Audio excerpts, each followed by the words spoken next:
औज़ुबिल्लाहि मिनश्शैतानिर्रजीम बिस्मिल्लाहिर्रहमानिर्रहीम। पाकिस्तानी एक्ट्रेस आयशा उमर एक show host कर रही हैं। एक ऐसा शो जो मगरबी माशरे से मुतासिर होकर बनाया गया है।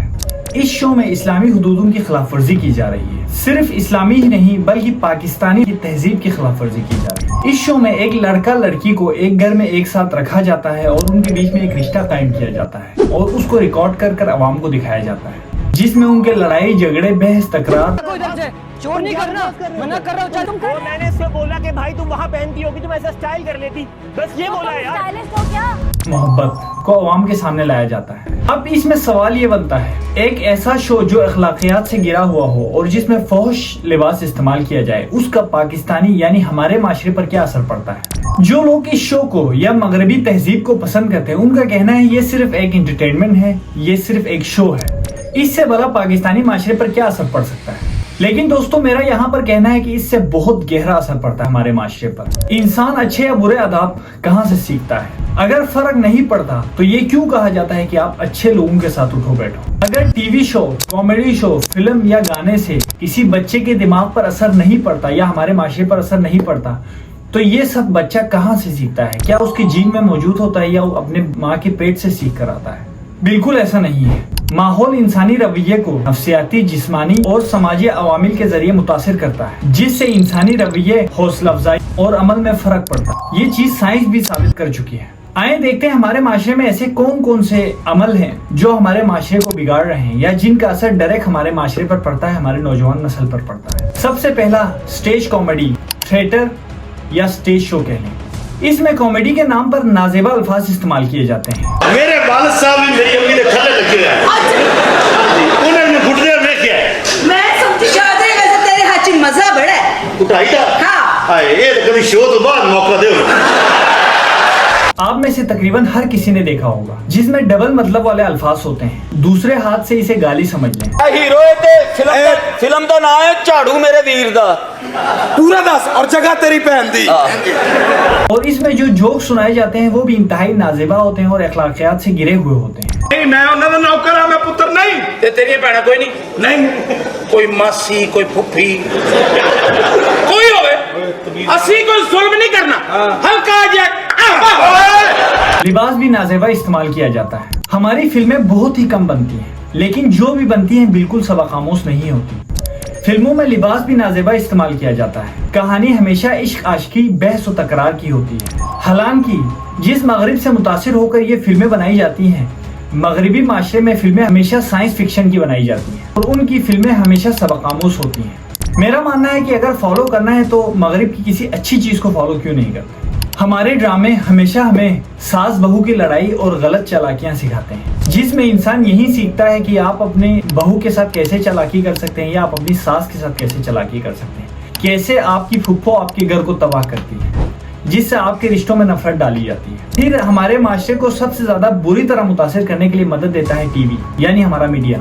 हमारा मीडिया जिसमें नाजेबा अल्फाज और नाजेबा जोक इस्तेमाल कर जो लोग आगे आते हैं उन्हें हीरो बनाकर प्रमोट कर दिया जाता है। हम यंग लोगों के लिए कि कब कंटेंट को वो समझें कि अब मुझे कंटेंट तब्दील करना चाहिए। जैसे आप पहले रोस्टिंग करते थे, फिर व्लॉगिंग, मर्जी तब्दील करो। जब पहली लाइव परफॉर्मेंस का एक्सपीरियंस अभी तक जो ज़हन में है, एक्चुअली वो मेरा अपना प्ले नहीं था, वो नरगिस कर रही थी तो उनको शूट पे जाना पड़ा, तो उनकी जगह एक दिन के लिए मुझे परफॉर्म करना था। पुपियाँ भी बहुत वैसे खप डालती हैं। मैं पुपियों का सताया हुआ वो बेचारा नाराज होता है।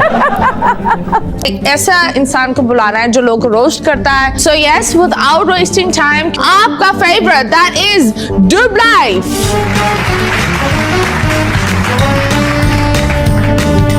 उनके इंटरव्यू लिए जाते हैं और उनकी स्ट्रगल की कहानियां पूछी जाती हैं। फिल्मों ड्रामों में जो नाजेबा कपड़े इस्तेमाल किए जाते हैं उन्हें हमारा मीडिया बढ़ा चढ़ाकर दिखाता है और उन्हें फैशन बना देता है। पाकिस्तानी मलबूसात पूरी दुनिया समेत पड़ोसी मुल्क भारत में धूम मचा रहे हैं। पाकिस्तान की फैशन इंडस्ट्री बिला शुबा आलमी सतह पे अपनी पहचान रखती है। और पाकिस्तानी डिम्पल क्वीन हानिया आमिर दुनिया की हसीन तरीन अदाकाराओं में शामिल। अक़वामी एंटरटेनमेंट वेबसाइट के मुताबिक दुनिया की हसीन तरीन अदाकाराओं की फहरिस्त में हानिया आमिर का छठा। और इन लोगों की जिंदगियों को ग्लैमर दिखाते हैं। इनको यही मीडिया काम भी देता है और फेम भी देता है, जिसकी वजह से हमारे नौजवान इन्हें आइडियल समझने लग जाते हैं और फिर हमारी नौजवान नस्ल इन्हें फॉलो करने लग जाते हैं। इस वक्त पाकिस्तान में जो सबसे ज्यादा हिट कॉमेडियन समझे जा रहे हैं वो है ताबिश हाशमी। ताबिश हाशमी भी नाजेबा अल्फाज, नाजेबा जुमले और डबल मतलब वाली कॉमेडी कर कर मशहूर हुए थे। इनका सबसे हिट इंटरव्यू मथीरा के साथ किया था, जो इंतहाई नाजेबा और डबल मतलब वाले अल्फाज थे। जो जुल्फिकार मिर्जा है वो वैसी टर्निंग पॉइंट है जैसा आपका मतीरा है। मुख्तलिफ एक्टर से इन्होंने नाजेबा और डबल मीनिंग वाले अल्फाज पूछे। Favourite actor sir Johnny Sins, Al Pacino, Robert De Niro, Brando. Sir Johnny Sins के साथ भी काम करें, नया एक्टर है, नया बच्चा है। कौन? जॉनी सिन। इतना देना तो दे दिया आपका तो कमजोर हो चुका मजबूर हूँ, अपने हाथों से मजबूर। डकी भाई को तो आप तमाम जानते होंगे, जो एक मशहूर यूट्यूबर है जिसने अपने YouTube की शुरुआत यानी रोस्टिंग से की थी। हाल ही में जब उन पर केस चला और वो जेल गए तो उन्होंने इस पर माफी भी मांगी। झूठा इल्जाम है, रोस्टिंग वीडियोस वगैरह बनाता था जो कि एक अनएथिकल कंटेंट है, तो एक पूरे पाकिस्तानी कौम से उसकी माफी मांगता हूँ। नदीम नानीवाला मशहूर टिकटॉकर जो अपनी एक नाजेबा वीडियो वायरल करने के बाद मशहूर हुआ था। सलमान सैफ कराची से एक यूट्यूबर है। अपने करियर के शुरुआत में सलमान सैफ आवाम से इंतहाई नाजेबा और डबल मीनिंग वाले सवालात पूछते थे। आज सुनने में आई पीछे से। जी जी बिल्कुल भाई, उफ बच्चा चेक कर। दबाना पसंद है, गुब्बारे नरम होते हैं, दबाने में मजा करते हैं और फुलाने में भी मजा करते हैं गुब्बारे। अच्छा जितना दबाएंगे उतना बड़ा होगा। गुब्बारे आपको पसंद है? जी जी बिल्कुल पसंद है। बड़े या छोटे दोनों चल जाते हैं, मतलब ये पहले छोटे थे अब बड़े पसंद। आज पाकिस्तान की जितनी भी एक्ट्रेसेस देख लें, मिसालन हानिया आमिर या मायरा खान लगा लें, अपने बोल्ड लिबास की वजह से मशहूर है। और ऐसा ही एक सवाल पूछा गया हमारे मशहूर सिंगर तलहा अंजुम से। आवाम से सवाल पूछा गया कि आप अपने गानों में शराब का बार बार जिक्र करते हैं, क्या आप शराब को नॉर्मलाइज नहीं कर रहे? तो उनका जवाब कुछ यूं था, एंड आप जो भी करेंगे वो कूल बन जाएगा ऑटोमेटिकली, आपको कॉपी करना है लोगों को इवेंचुअली। तो डोंट यू थिंक कि आप समटाइम्स नॉर्मलाइज कर देते हैं चीज़ों को which should not be normalise, like alcoholism वगैरह, लाइक शराब शराब शराब आता है यू नो लिरिक्स वगैरह में। एंड मैं फिर उसी बात पे आऊँगा कि like if somebody is listening to my music and like if they are doing something जो भी है वो गलत है या सही है, मैं फिर उसी बात पे आऊँगा कि I have made so many songs. The thing is कि हमारे मुल्क का ना एक ये मसला भी है कि आपको सिर्फ बुरी चीज़ें दिखेंगी, आपको अच्छी चीज़ दिखेगी नहीं। इससे कि अगर हमने कोई बात की है, कोई ऐसा मैंने शेर लिखा है जिसके अंदर मैंने शराब का लफ्ज़ इस्तेमाल किया है, तो मैं आपको इतने बड़े बड़े शायर ला के दिखा दूंगा कि आप बोलेंगे कि यार ये इसको लेजेंड बोलते हैं यार। अब नौजवान की बड़ी एक तादाद इन्हें फॉलो करती है और इन्हें सुनती भी है।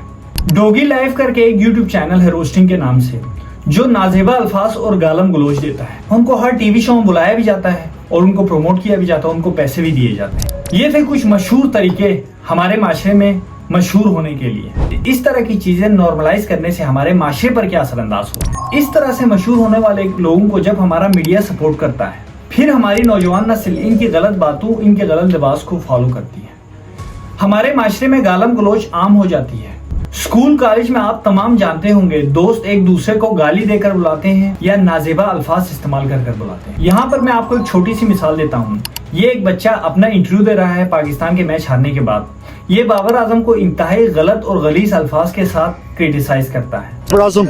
बाबर आजम है भाई, अमर को देख बस खेलना इनको नहीं को। अब इसके सामने मीडिया के सामने आकर गालियां देना कोई बुरी बात नहीं। इसे ना अपने माँ बाप का खौफ है, ना इस माशरे का खौफ है। इसका शिकार सिर्फ आम आवाम नहीं होती, बल्कि बड़े बड़े सुपरस्टार्स भी होते हैं। सबसे बड़े सुपरस्टार्स पाकिस्तान क्रिकेट की शान शोएब अख्तर की बात करते हैं। शोएब अख्तर जो अपने शो में सोनिया हुसैन से एक सवाल पूछते हैं। इस शो में सोनिया हुसैन के साथ वसीम बदामी मौजूद होते हैं। वो कौन सा काम है जिसमें मर्द हजरात अक्सर थक जाते हैं लेकिन खवातीन नहीं? वो क्या काम है? गॉसिप। गॉसिप? जी हाँ। जब सोनिया हुसैन इस सवाल का एक नॉर्मल जवाब देती हैं, तो शोएब अख्तर इसमें मजीद मसाला डालने के लिए इस सवाल को दोबारा पूछते हैं। कोई ऐसा काम जो मर्द थक जाते हो, औरतें ना थकती हो करते करते? मर्द हर काम में ही थक जाते हैं। नहीं मतलब एक बात। Please explain. वसीम बदामी जो सारा साल इस्लामी शो करने के लिए मशहूर है, वो भी इस सवाल को एंजॉय कर रहे हैं। हालांकि इसको उनको रोकना चाहिए था। अब मेरा सवाल शोएब अख्तर से है। आपको ख्याल करना चाहिए था, लाखों नौजवान आपको फॉलो करते हैं, उनके जहनों पर इसका क्या असर पड़ेगा कि हमारा हीरो इस तरह की बात को प्रमोट कर रहा है।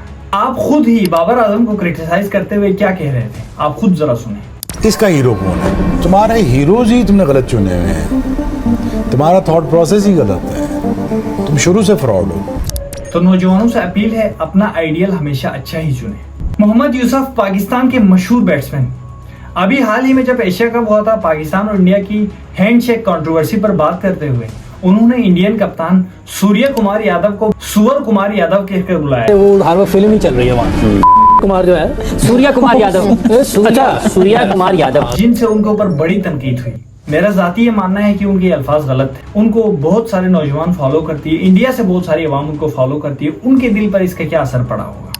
अहमद शहजाद और मोहम्मद आमिर ताबिश हाशमी के एक शो में सवाल पूछते हैं जो एक डबल मीनिंग वाला सवाल होता है। सवाल आपसे ये है, मैंने ये पूछना था, आमिर भी आपसे सवाल करेंगे, आपकी कुर्सी के नीचे क्या है कि आप बात करते हुए यूं हिलते रहते हैं कि ये? जिसका जवाब ताबिश हाशमी उनको अपने ही अंदाज में नाजेबा अल्फाज में देते हैं। जो मेरी कुर्सी के नीचे है वो तो आपकी कुर्सी के भी नीचे है। फर्क ये है कि मैं जरा बेचैन रहता हूँ, आप सेटिस्फाइड रहते हैं। अगर यहाँ पर सिर्फ क्रिकेटर मुतासिर होते तो मैं बात मानता। अब इसमें हमारे पॉलिटिशियन भी मुतासिर हुए हैं। इस शो में हमारे पॉलिटिशियन देखें एक दूसरे को कितनी नाजायज गालम गलोच दे रहे हैं और नाजेबा कलिमात इस्तेमाल कर रहे हैं। बस यार, बस मेरा क्यों हो गया?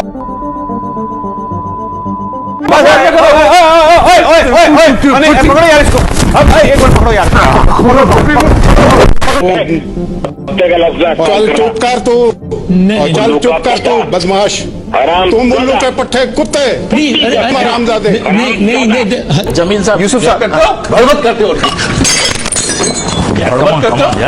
मुझे कुछ इनको बताई जाए तो इनको मौत पड़ जाती है और ये झूठ बोल यार, तुम जर्नैल बने हो, सारी दुनिया को पता कि तुम्हारी बना हुआ है ना, तुम तुम्हारी क्या क्वालिफिकेशन है, तुम्हारी क्या क्वालिफिकेशन जर्नैल बने हुए हो। शेर अफजल मुरव्वत, जिसे आप तमाम जानते हैं, वो टीवी शो में लड़ने झगड़ने की वजह से मशहूर हुए थे। इसका शिकार इमरान खान भी हो चुके हैं। इमरान खान अपने जलसे के दौरान मरियम नवाज को एक नाजेबा कलमात से क्रिटिसाइज करते हैं, जिसकी वजह से मरियम नवाज के ऊपर बहुत सारे लोगों ने वीडियो बनाई और उनको गलत तरीके से पर्सनली क्रिटिसाइज किया।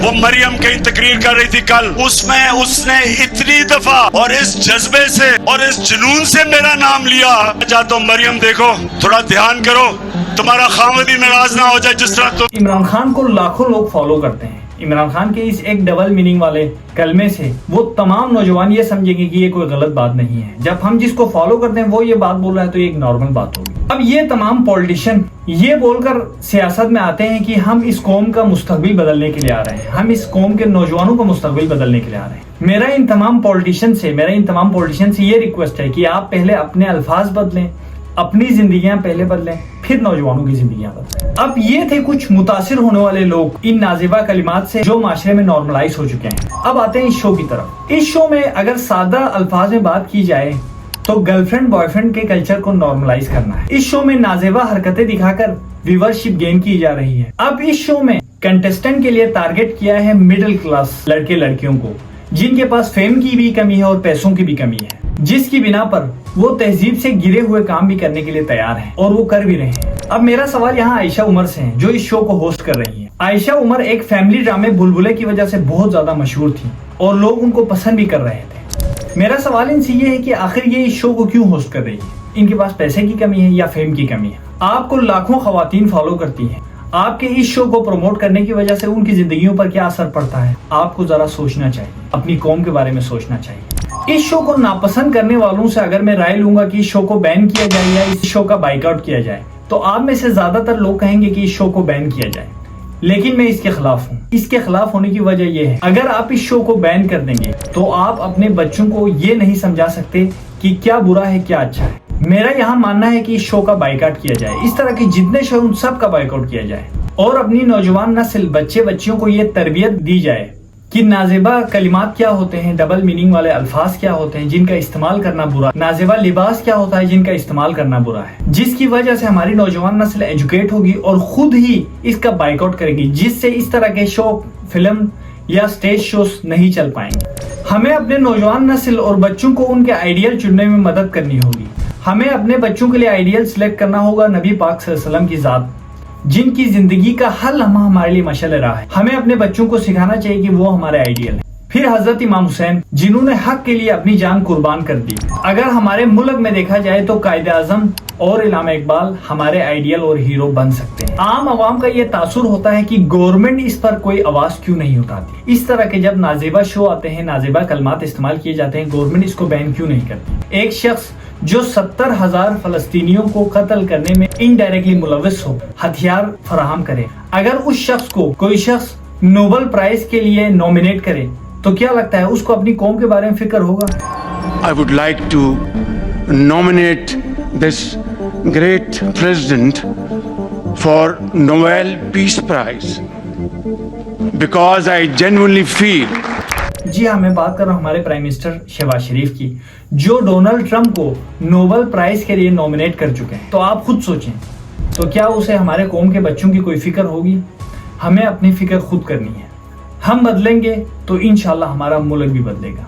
कालो इन्ना लिल्लाहि व इन्ना इलैहि राजिऊन। अल्लाह हाफिज़।